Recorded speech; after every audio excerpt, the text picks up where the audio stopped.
नमस्कार मित्रांनो, pre blog मध्ये तुम्हा सर्वांचं स्वागत आहे। चला तर आज आपण आळूची वडी कशी बनवायची, एकदम कुरकुरीत आणि क्रिस्पी आळूची वडीची रेसिपी पाहणार आहोत। चला तर त्यासाठी लागणारे साहित्य व कृती पाहून घेऊयात। हिरवी मिरची घेतलेली आहे, 5-6 हिरव्या मिरच्या घेतल्यात, लसूण कांडी घेतलेली आहे एक सोलून, अर्धा चमचा जिरी। आता हे मिक्सर जार मध्ये टाकून आपण वाटून घेणार आहोत बारीक। अशा प्रकारे आपण थोडंसं पातळ पाणी टाकून हे वाटून घेतलेलं आहे बारीक करून। आता इथं ओवा घेतलेला आहे 1 चमचा, हळद 1 चमचा, मीठ 1.5 चमचा घेतलेला आहे चवीनुसार, 1 चमचा धना पावडर, 2 वाट्या ह्या बेसन पीठ घेतलेला आहे, हे वाले 2 वाट्या बेसन पीठ घेतलेलं आहे, अर्धी वाटी तीळ घेतलेले आहे, अर्धी वाटी तांदळाचं पीठ आणि इकडे आळूची पानं घेतलेली आहेत। चला तर आता आपण हे बेसन पिठामध्ये टाकून घेऊया सगळं तांदूळ।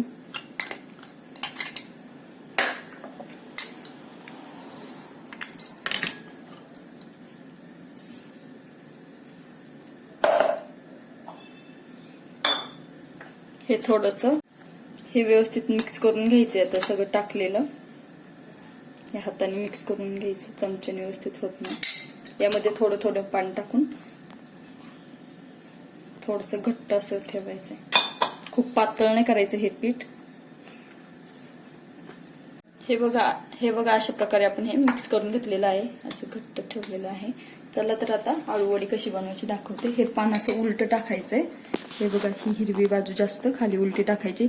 हे शिरा जर मोठ्यांले असेल तर ह्या काढून घ्यायच्या, या काढल्याने काय होतं आपलं पान फाटत नाही वडी करताना।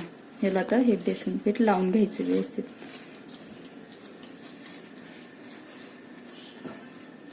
आता हे दुसरं असं उलट टाकायचं इकडच्या अपोजिट साइडला,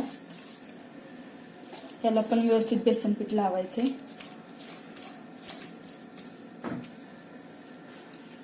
यामध्ये धना पावडर टाकलेली आहे आपण, त्याने चवीला छान लागतं। आणि तुम्हाला जर चिंच गुळाचं पाणी टाकायचं असेल तर ते पण तुम्ही टाकू शकता, त्याने काय होतं आंबट गोड अशी चव लागते।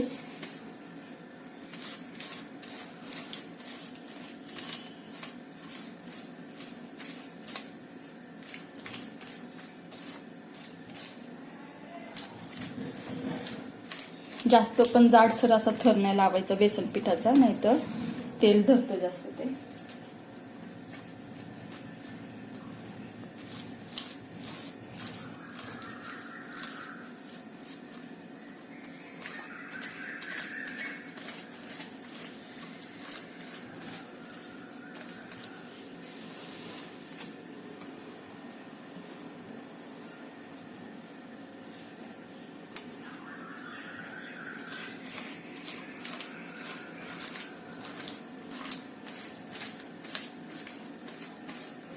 मी 5-6 पानांची एक वडी बनवून घेतलेली आहे। हे बघा आता पानं त्यावरती टाकलेत, असं साईडने दुमटं करून त्याला बेसन पीठ लावून घ्यायचं व्यवस्थित। हे बघा दुसरी साईड पण तशीच करायची, त्याला पण बेसन पीठ लावून घ्यायचंय। ते इथे पण व्यवस्थित मध्ये असं भरून घ्यायचं, ते पानांना असं व्यवस्थित। आता हे असं दुमटं करायचं, जेवढं घट्ट करता येईल तेवढं करून घ्यायचंय, म्हणजे वडी आपली व्यवस्थित होते। तर इथं साईडला पीठ लावायचं म्हणजे वडी आपली फिट्ट राहील। मग हे साईडच्या जो कडा आहे ते आतमध्ये अशा लोटायच्या।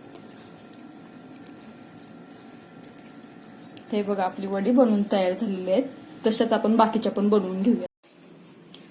अशा प्रकारे आपण सगळ्या वड्या ह्या बनवून घेतलेल्या आहेत। आता मी इथे एक चाळण घेतलेली आहे, ह्या चाळणीला तेल लावून घेतलेलं आहे आपल्या वड्या चिकटू नयेत म्हणून। त्यामध्ये ह्या वड्या ठेवून घेऊयात।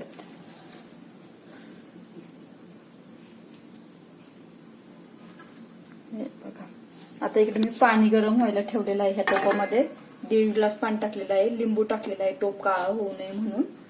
हे बघा पाणी उकळल्यानंतर आपण ही चाळण यावरती ठेवणार आहोत। हे बघा ह्या पाण्याला आता उकळी आलेली आहे, त्यावरती आपण ही चाळणी ठेवून घेऊयात। ही चाळणी ठेवलेली आहे, त्यावरती एक झाकण ठेवूयात। हे झाकणी ठेवायची अशी, आणि आता गॅस बारीक करून एक 15 ते 20 मिनिट आपण बारीक गॅसवरती शिजवून घेणार आहोत। वाफेवरती शिजवून घ्यायच्यात वड्या व्यवस्थित।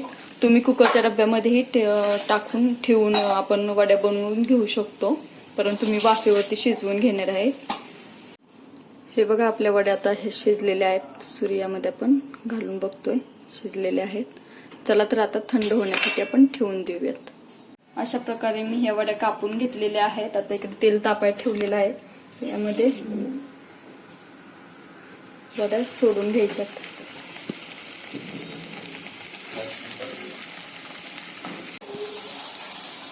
वड्या आपण तळत आहोत. आता सगळ्या या वड्या अशा प्रकारे हलवून घ्यायच्यात. आता